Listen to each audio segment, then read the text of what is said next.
Trading generally the stock market is a complete waste of time and a way to lose a lot of money either very quickly or slowly and painfully over a long duration of time. However, it is still fun sometimes to look at historical stock prices and manipulate them and look at them in different ways to see if you can maybe decipher a pattern or possibly a profitable trading strategy. And in this video I'll show you how to do that. You need three things to analyze stock data and hopefully devise a $1 million stock trading strategy. They are the stock data itself, a program that can accurately manipulate the data and apply your ideas to it, and most importantly, a brain or an imagination to think of creative ideas to apply to the data. To gather the raw stock data, I use Yahoo Finance, and I use a spreadsheet program to analyze the data and apply my strategy ideas. In this case, I'm using a free program. It's called OpenOffice Calc. So let's try an example. For instance, let's say I think that Apple stock, if it goes down 3 days in a row, then it will go up the next day and then down again the day after that. So I'll write that down in my spreadsheet. If Apple, that's AAPL is the symbol, goes down 3 days, up on the 4th day, and down on the 5th. Okay? Sounds easy enough. So our next step is to get some Apple stock data, put it in a spreadsheet, and then apply that strategy to that data set so we can see if it works in the past, and if it works in the past, we'll cross our fingers and hope that it works in the future. To obtain the raw stock price data, I use Yahoo Finance and I enter the symbol I'm interested in the search bar. In this case it's AAPL, and I go to the left side navigation and click on historical prices, and Yahoo Finance has a nifty feature. If I scroll to the bottom of the screen, it allows me to download the entire history of the stock into a comma-separated spreadsheet document. So I can click on this and save it. And once it's done downloading, then I have the data on my computer. Once the data is finished downloading, I can import it to my spreadsheet.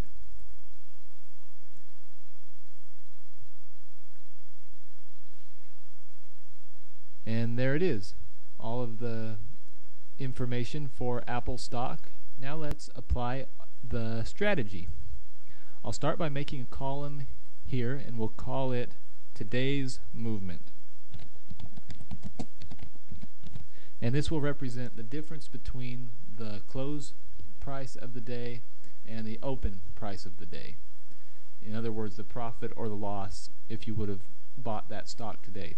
So to do that, we'll do equals, and we'll click the close price minus the open price, and it shows that on June 5th, 2012, the Apple stock moved $1.56 up. And then we'll copy this formula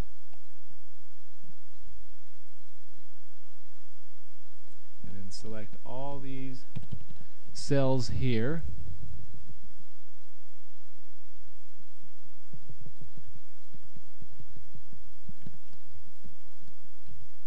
and paste, and it warns me and I click yes. So now we have all of the movement per day of Apple stock in this column. In this next column, we will write a formula to indicate that the stock price has gone down for the past 3 days.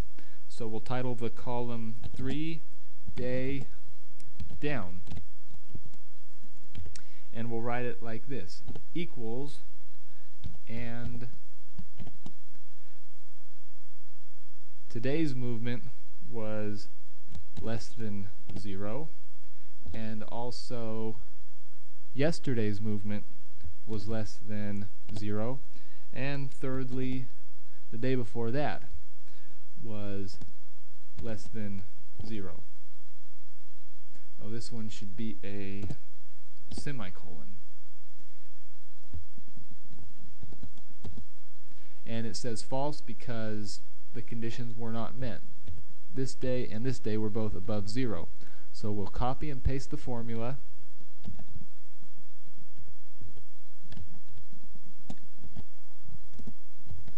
And as you can see, there are a few instances where the conditions occur. Now that we have an indicator that lets us know when there have been 3 consecutive losing days for the stock, we can write a formula that keeps track of what happens on the 4th day. So we'll call this column 4th day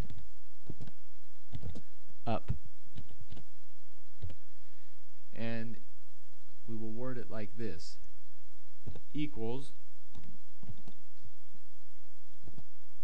if the previous day was the 3rd consecutive down day,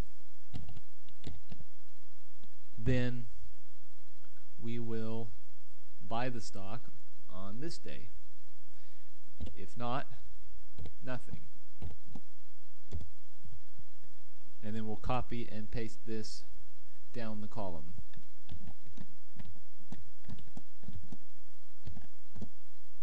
And as you can see, there is some activity just fairly recently, and actually it happens fairly regularly that there are 3 consecutive down days.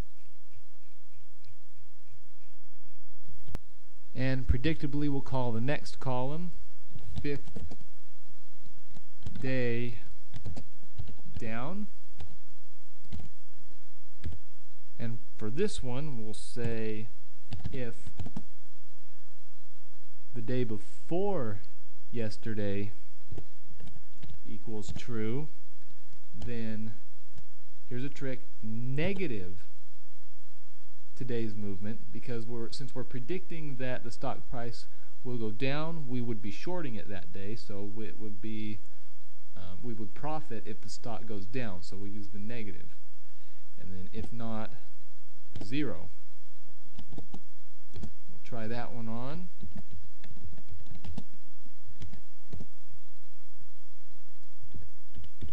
And as you can see here, I have some more entries. On a few of them they overlap because on these few days it went 3 days in a row. It went over 3 days negative. We had a bunch of days of negative. So sometimes we'll have different trades going in different directions. Like for this one, it would trigger a long trade and a short trade. So it would we wouldn't trade at all that day. We would just we'd decide to take a rest from the market because we'd have triggers going in both directions. The next column we will title total profit, and it will just be an addition of the trades from the 4th day up and the 5th day down. So we'll say equals this plus this.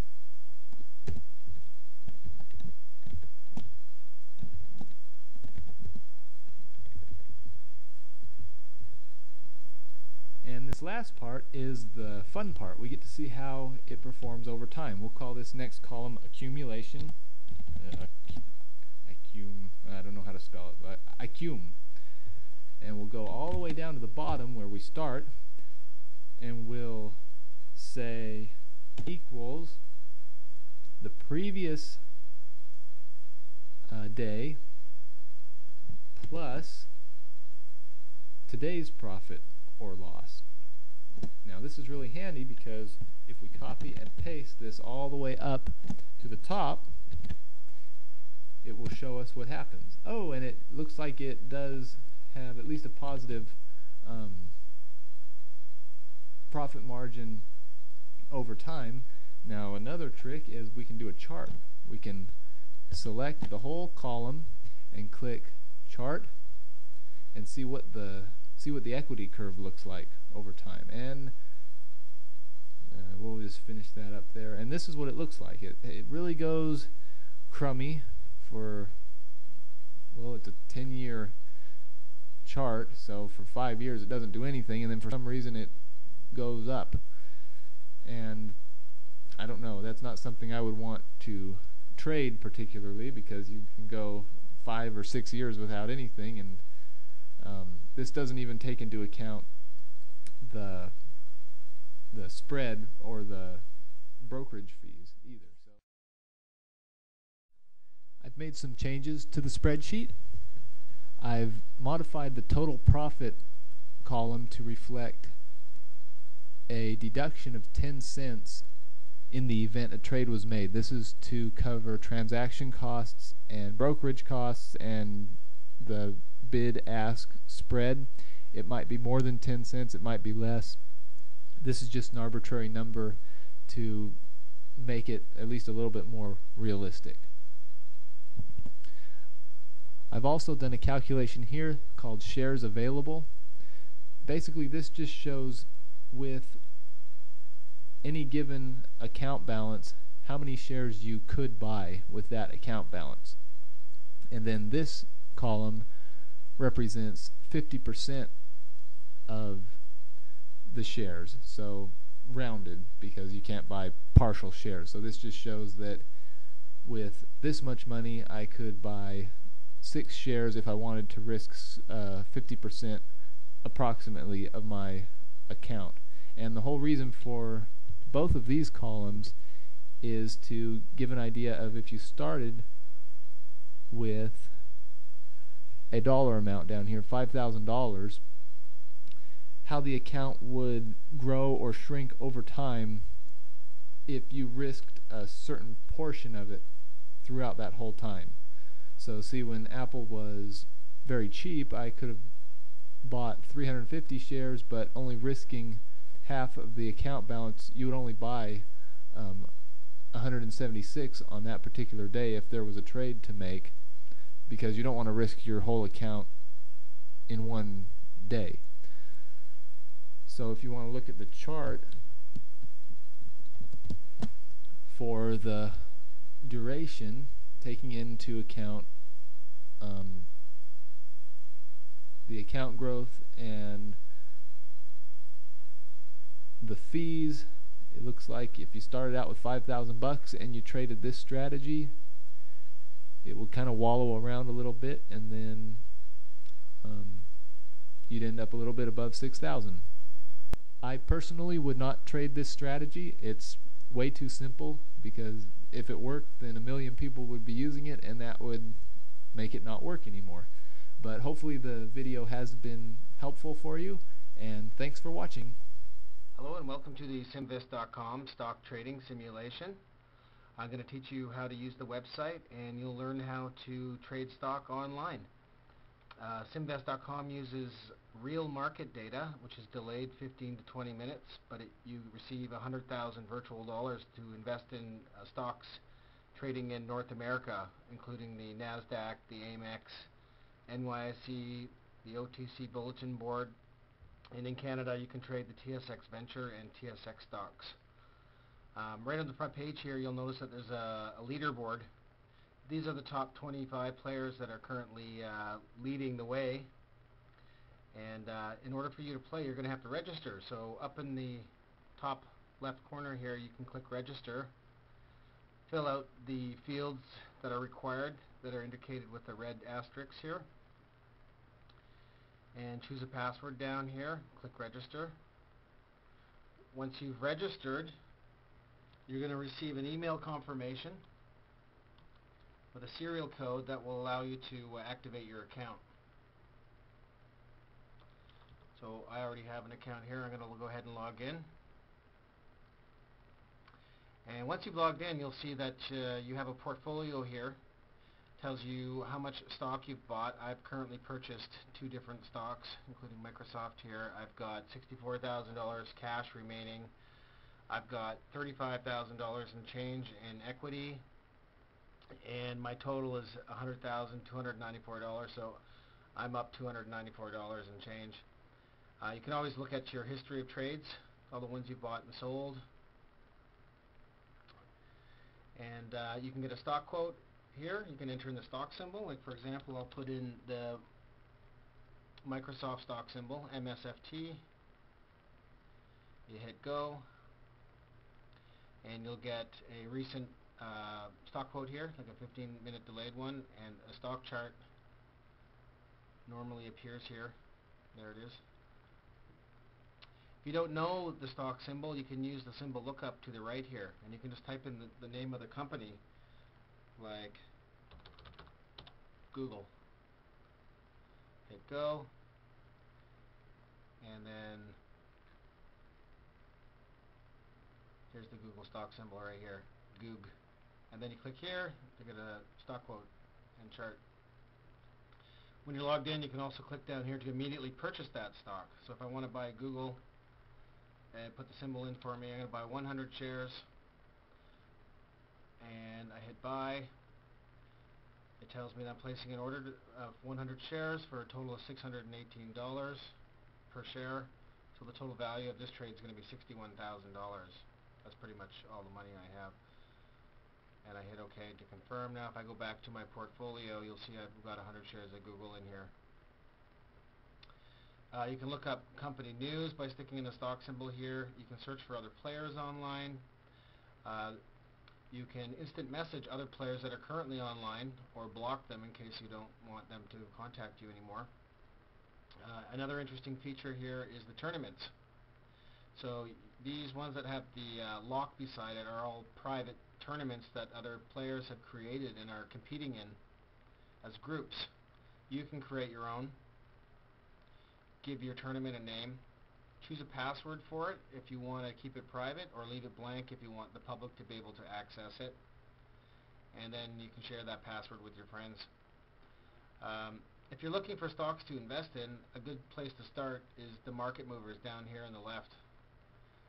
During market hours, you can click this and it'll show you all the leaders and losers, and you can buy and sell those stocks if you're just getting started and you're having difficulties finding stuff to invest in. There's a glossary of terms here outlining a lot of the common terminology used within the stock market. You can list all the stocks in our database. There's about 22,000 of them or so, and you can just work your way through them. In addition, there's a manual here that basically describes in words and images about what I'm telling you about right now. You can also use the quick trade to the right here. You put in the stock symbol, the quantity, it'll automatically jump to the buy side. If you go back to your portfolio and you want to sell a stock, you pick the one here. I want to sell some Microsoft here. I hit sell. I don't want to sell at all. I just want to sell 200 shares at the current market price. So it's trading at $25.59 today. So I'm going to sell that, confirm that. So basically I just made $51. In addition to the leaders here and whatnot, as you make more money, you get these little icons that increase. Basically when you hit $200,000 or like double your money, you'll get a little thumbs up. You get little coins and medals and fire, and eventually you'll get up to the get yourself a cup if you generate enough profit. So that's simvest.com in a nutshell. Feel free to contact us through the feedback. We'd be happy to answer any of your questions. Hey everyone, Ed here. I just wanted to talk about some common stock lingo. Whether you're in a forum, you're on a website, walking down the street and talking to someone about stocks, you'll often hear these phrases. First one is DD.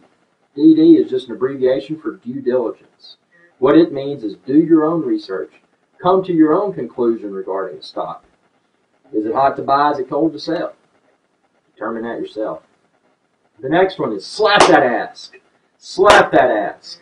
Now, all that slap that ask means is purchase, add shares of that stock at the ask price. So when you put in your limit order, put it in at the ask price. Don't put it in at the bid. And the reason being is that enough people buying at the ask, it'll typically cause the price per share to rise. If all the people are putting in their orders at the bid, it'll typically cause the price per share of the stock to either stay the same or decrease. Other cool terms here. To the moon, wee! To the moon, wee. That's used throughout forums, and it's basically someone's opinion that they think a stock's probably not going to do well. It's very sarcastic. Basically saying, hey, this price per share is going to go to the moon, as in way up, and it typically never does. Those buys are not retail. Now that's a good sign, because when people start saying those buys are not retail, that's implying that large institutions such as hedge funds are purchasing stock, and when they're purchasing, it's typically a very bullish sign that the price per share might rapidly appreciate. Another term, bull, bullish. Bullish just means that stock's going to do well. Bear, bearish. Stock's probably not going to do well. Let's see, what else we got? L2. L2 is level 2. Level 2 is also referred to as level 2 quotes or market depth. Now what that is you can see the MMs. The MMs are market makers. Market makers make the market. They're financial institutions that are on both the bid and the ask side of the fence. Each MM, each market maker, has an MPID. An MPID is just an abbreviation for that financial institution. So if you go to Google or any other popular search engine, you can search for MPID list, and you can find out which financial institution that market maker is. And that's a cool thing because you can research individual market makers and see historically which types of microcap plays are involved with, because it can be a very strong signal as to where a particular microcap stock might be headed based upon the market makers that are actively involved with that stock. So that's all I got for now. As always, check out Stock Certified. Join the Stock Certified membership community. It's a really excellent program, and it's a great way to leverage social media to improve one's low investment stock skills.